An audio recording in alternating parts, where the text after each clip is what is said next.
It's challenging, but it's an opportunity as well, isn't it? In many ways. It's unfortunate that we're not in a situation where we can play Bridgwater. Football, sliced and diced with Sedgemoor FM and Apex Soccer Group. Welcome to Slice and Dice, a podcast where we have open and honest conversation about grassroots football. Whether you're a club official, a player or a fan, we've got something for you. So why not tune in, subscribe and join our ever-growing football community. Currently Bridgwater United are playing outside of Bridgwater. How challenging is that for you to create a sort of match day experience for the town when you're not playing in the town? It's challenging, but it's an opportunity as well, isn't it? In many ways. It's unfortunate that we're not in a situation where we can play Bridgwater. What I would say right at the outset is that Clevedon Town and everyone associated with that club have been amazing, absolutely incredibly supportive from day one when we set it all up, from the first match day experience and ongoing. Obviously playing as Bridgwater United in a town 20-25 miles away brings its own challenges, but nonetheless it's a great place to be. It's a great surface. Not sure about quite right now as we speak, and that brings its own challenges as it does everywhere in January anyway. But it's been a pleasure to play there. It really has. Obviously, there are those people that would have come perhaps who are not so inclined to do so because of the distance. I was going to say that. He said, obviously, crowd-wise, what are we averaging? That gets a bit distorted by whoever we're playing. Of course. When we started off playing, the first home game was Bristol Rovers, so local derby, geographically. And a name, we had best part of 300 there, which was very encouraging. Yes. It then depends on weather and circumstances such as gaps between games. And we've been a bit unfortunate with some of the timing of games where opponents were involved in cup competitions that took precedence and the like, and you know how that works in top sport. It doesn't, and the continuity thing then becomes a little bit most definitely. Do you feel that if Bridgwater was in Bridgwater Women was in Bridgwater, then 300, 350 is an achievable? Yes, I would say so. Weekly target? We both know, don't we, that football fans are fickle. That's in that. But it's very true. Yes. And you're judged and attended. The attendance reflect the results. Well, currently, I'd like to think that if we were playing in Bridgwater, given that we're fourth in Tier 4, is a decent place to be with two league clubs above us at the moment. Both of which we play, well, I'm sure we'll come on to this, we'll play in the next week. Then 300 is very attainable. In fact, our ambition is to attract many more than that, regardless of the venue in which we're based. Definitely. Like you said, we're going to look at that, and obviously you're Tier 4. So going back to a previous episode where we analysed the football pyramid, obviously in the male game it's steps, elite, non-league. In the women's, it's from WSL as Tier 1 all the way down. There's no elite split, non-league split. So you're Tier 4, so 3 promotions away from WSL.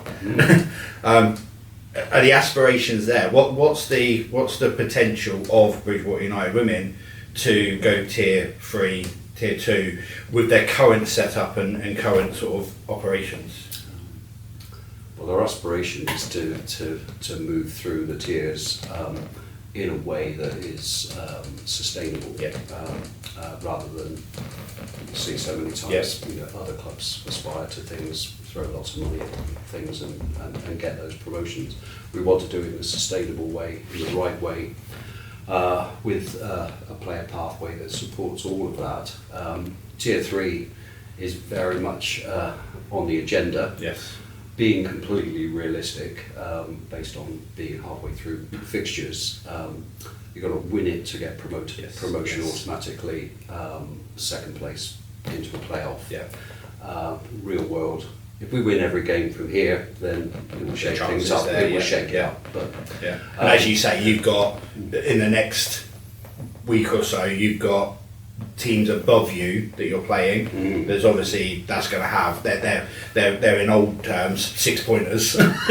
so it's they're key games and obviously quite pivotal games for your season and your progression potential. Yeah, indeed. Well, as soon as Thursday, we're playing Swindon, who have had two cup games that they've been on the wrong end of the scores, but they're coming in completely unbeaten in the league, and that will be a tough ask. Yeah, that's a big game. Followed by away, wherever that turns out to be, to Bristol Rovers.